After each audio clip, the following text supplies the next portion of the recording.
किसी गांव में एक साधु रहा करता था। उसका जीवन जीने का तरीका अद्भुत था। वह जब भी नाचता तब बारिश होना शुरू हो जाती, मानो ईश्वर पर उसका पूरा भरोसा था। इसलिए जब भी गांव के लोगों को बारिश की ज़रूरत होती या खेती के लिए पानी की ज़रूरत होती, वह साधु के पास जाते और अनुरोध करते कि वे नाचें। जब वह साधु नाचना स्टार्ट करता तो बारिश होना शुरू हो जाती। कुछ दिनों बाद 4 लड़के शहर से गांव आए। जब उन्हें यह पता चला कि किसी साधु के नाचने से बारिश होती है तो उन्हें यकीन नहीं हुआ और अपनी अंग्रेजी पढ़ाई लिखाई के घमंड में गांव वालों को यह चुनौती दे दी कि जब वह भी नाचेंगे तो बारिश होगी, अगर हमारे नाचने से बारिश नहीं होगी तो साधु के नाचने से भी बारिश नहीं होगी। अगले दिन सुबह सुबह गांव वालों ने उन चारों लड़कों को लेके साधु की कुटिया के बाहर जा पहुंचे। गांव वालों ने साधु को सारी बात बताई। फिर उन चारों लड़कों ने नाचना शुरू किया।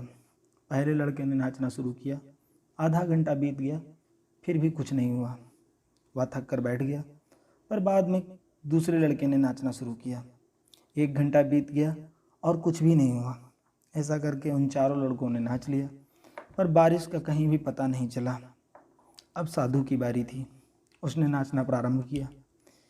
1 घंटा बीत गया पर बारिश नहीं हुई। साधु फिर भी नहीं रुका। 2 घंटे बीत गए, बारिश का कहीं नामो निशान नहीं हुआ। नाचते नाचते 4 घंटे बीत गए, बारिश नहीं हुई, लेकिन साधु रुकने का नाम ही नहीं ले रहा था।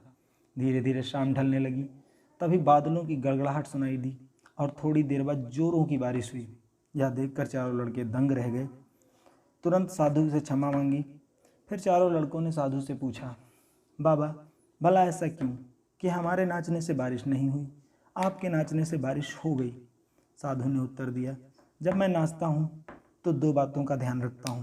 पहली बात, जब मैं नाचना शुरू करता हूँ तो मैं यह सोचता हूँ कि मैं नाचूंगा तो बारिश होगी। और दूसरी बात, जब मैं नाचना शुरू करता हूँ तो मैं तब तक नाचता हूँ जब तक बारिश होना शुरू नहीं हो जाती।